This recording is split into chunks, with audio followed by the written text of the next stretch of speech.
Basketball's 30? Baseball's 30. Basketball 30. Okay, 30. And anything more than that, you lose interest. That's I think right. you should go down to 20. What? And what sports? All the sports, you go down to 20. You lose jobs that way. You can't take jobs back. And you can't take owners' jobs. You can't take owners Then owning honestly, back. everybody got to. If it's 20 teams, everybody has to go to the playoffs. Maybe teams that are actually, maybe you'll actually see better quality and maybe people who are. Oh, you will, but, you know. Also, speaking of ownership, have you seen how LeBron is like throwing out little tidbits?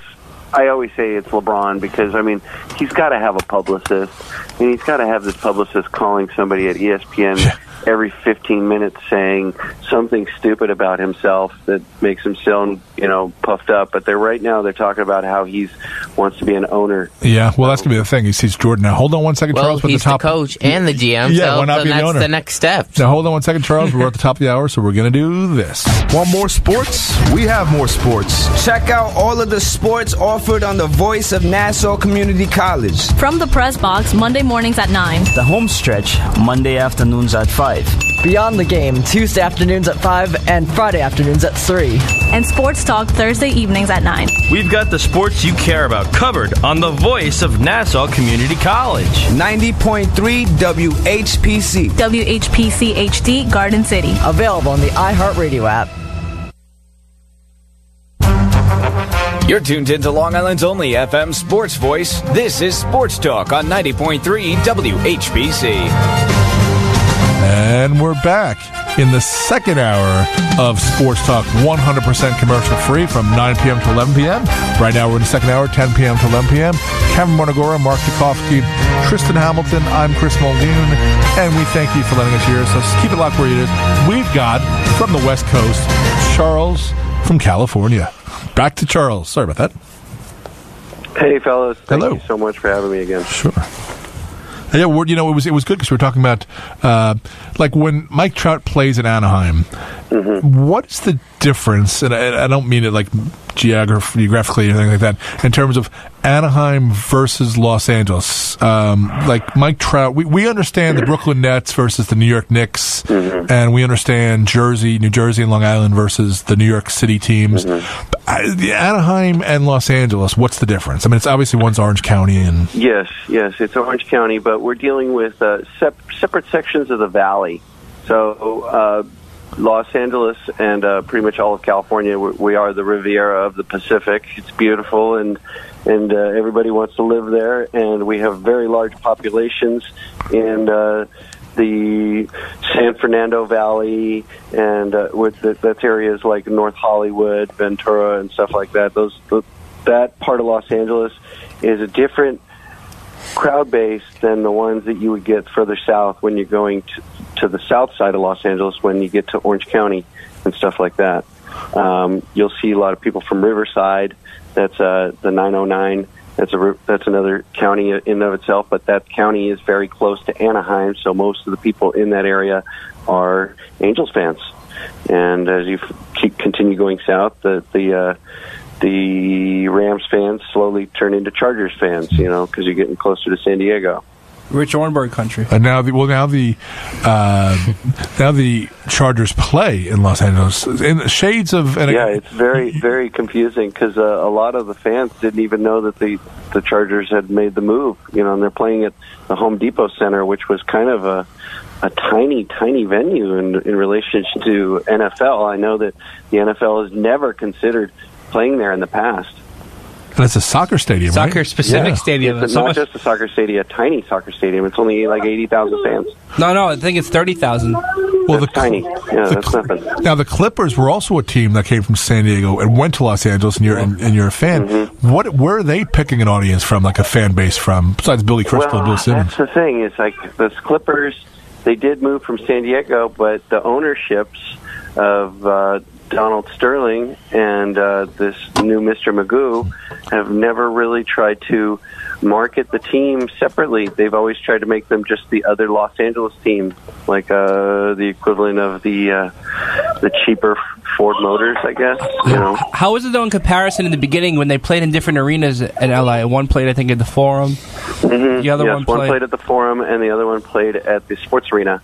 And the sports arena was a dumpy building. It was an old building from when the Olympics was in '84. It was a building that was rush built, and it didn't get torn down until a few years ago because they were using it still as like a church for the community. Oh, interesting. Like a mini mega church. Well, that's more for inner city it's like people. the Summit. Yeah, like the Houston Summit became Joel Osteen's church. Exactly. Yeah, the Rockets used to play. All right, Charles. Well, we can hear the baby making some noise in the background. Yeah, my daughter, she's woke. We're still in California time, so she's on her late nap. But we're here visiting, and we're having a grand old time. Oh, perfect. Be at Franklin Square then. You brought some California weather with you.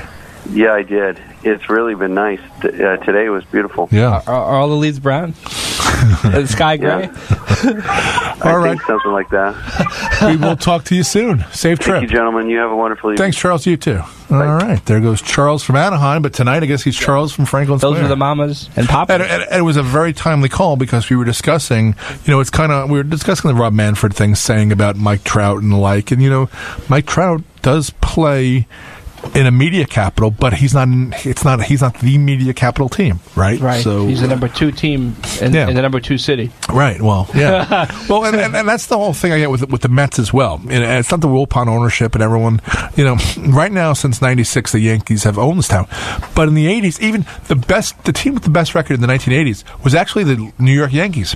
But they won no World Series in the '80s. But they had the best record. The Mets owned this town in the '80s. It was so crazy. Maybe because it was like 15 wasn't that bad either, though. 15 wasn't bad. That was the second half of the season. That was like September. It all came on. Yeah. It was like when the Giants won that first Super Bowl with Brady. That was all of a sudden it came on. It was a Mets town. That was a Mets town. There used to be sketches on Saturday Night Live. It was Kevin Nealon. It was a subliminal messaging guy, and everything he would say was subliminal messaging, where he would tell his boss, company car, Mets tickets, all these little things he would say to whoever was trying to get under his breath. Like he'd meet a good-looking woman, he'd say something to her, kind of inappropriate, but all of a sudden it would go in her head. Oh, let's go home. Like things like that. So he'd be like talking to his boss. Yeah, it's great to see you. Company car, Mets tickets. Like he would say that was the whole idea. Company car, Mets tickets. Like Mets tickets were the thing to get. Yeah, and they owned us. This is sort of this was always a National League town because you had the Dodgers and the Giants, but then they went away and it was only the Yankees, and it went from there. But right now it's Yankees only ever, and the Wilpons,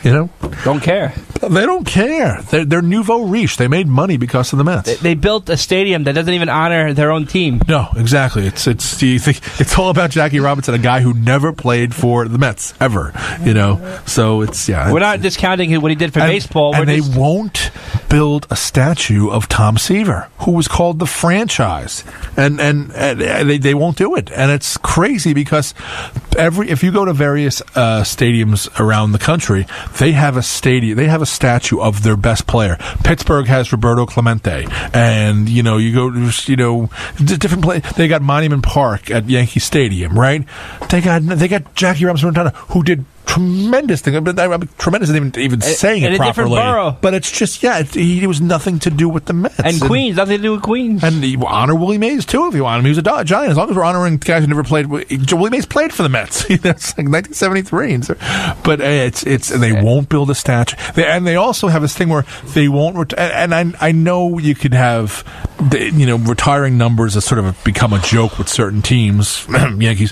But, and giving statues. But the fact, they started going really down to like easy guys to give. Now, his number is really not a hard number to retire, so we'll retire that one. It's like Willie. There were certain guys they honored that were like, if you got to honor those guys, honor Willie Randolph. I mean, that guy gave you a lot. But the fact of the matter is, the Wilpons have this. All of a sudden, it's things we won't retire numbers unless they're in the Hall of Fame. So they get Piazza's numbers retired. Tom Seaver's numbers retired. The other two numbers that are retired. Goodwin retired? Who's that?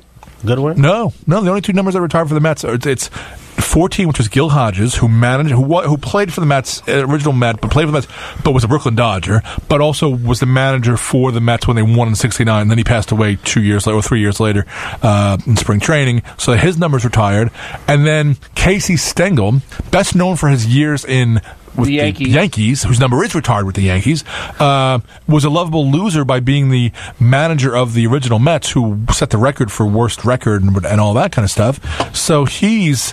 he was like Jack McKeon back in the 60s. Yeah, but Jack McKeon won World Series. Yeah. So they have lovable loser retired, but they don't retire. I've been doing this show for so long that I would always talk about that the Mets did nothing to honor the 86 Mets. They had nothing to do with their team, nothing. They changed that over the course of this show, so that I've been doing this show, because Keith Hernandez, Ron Darling's in the booth. They had Tim Tuffle coaching. They had Mookie Wilson, and they had the reunions and everything. But the fact of the matter is, how Keith Hernandez's or Gary Carter's number is not retired is beyond me. I would retire Mookie Wilson's because it's number 1. But when Mookie was coaching the Mets and they got Lance Johnson, who wore number 1, and his nickname was One Dog, they made Mookie wear 51 so Lance could wear 1. And they made Tim Tuffle wear a different number so Ruben Tejada could wear 11. And it's like, Chase Utley retiring, by the way. Yeah, it bothered the Mets do everything wrong. They don't build a statue to franchise to Seaver. I didn't even like Tom Seaver, but he deserves a statue if they want to really do something about it. They got the Hall of Fame. I mean, right, which no one goes to see because they go to the Jackie Robinson Rotunda and it catches fire. Yeah, exactly. It catches fire on an off day. Right? No, I don't. It's crazy. This. Oh yeah, we don't retire numbers. So okay, you're just going to keep on. The likes of Luis Lopez were number 17. Keith Hernandez's number.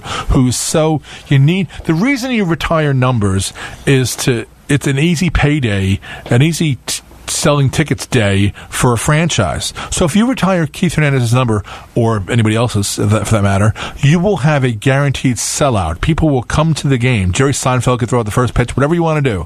Fernando Tatis wore number 17. At least Fernando Tatis has something really cool. You know what the really cool thing about number 1, his son is an excellent prospect for the Padres. Also, he also set a record, I think it was 98, was it? Where he hit 2 grand slams in the same inning. Yeah, same inning. That's right. That's 2 grand slams in the same inning. He was with the Cardinals when he did that. Off the same pitcher. Because it was a really good pitcher. You have to be a good pitcher to do that. I'm sorry, put in a Google search for Fernando Tatis. You know who else comes up? Who? Vlad Guerrero, Fernando Vina, Dante Bichette, Chan Ho Park, and Mark McGwire. There's some There's some steroid users there. Is that what they're going for? I don't know. You know what? Like if you search for a player, Tatis is in the Mitchell report. Vina's in the Mitchell report. Bichette's not in the Mitchell report though, but McGwire obviously is. Oh, interesting. Okay. I don't know why all these 90s baseball players. Yeah, it could be a fantasy team. Look, that could have been my rotisserie team. No, I never would have had. Yeah, baseball. Oh, what was the name of that card game that it's based out of Glen Cove that people? Stratomatic, which Keith Hernandez plays.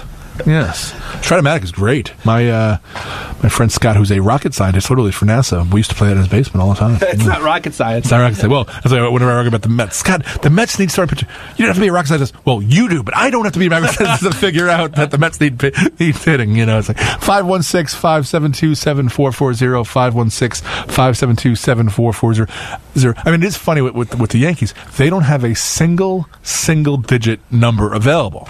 They did for a long time in terms of they had number 2 and they had number 6 available, but because of from the magic of 96 on, all of a sudden those numbers. So 1's retired for Billy Martin. 2 is retired. 2 is Jeter, but it was not Jeter's only now, a few years ago.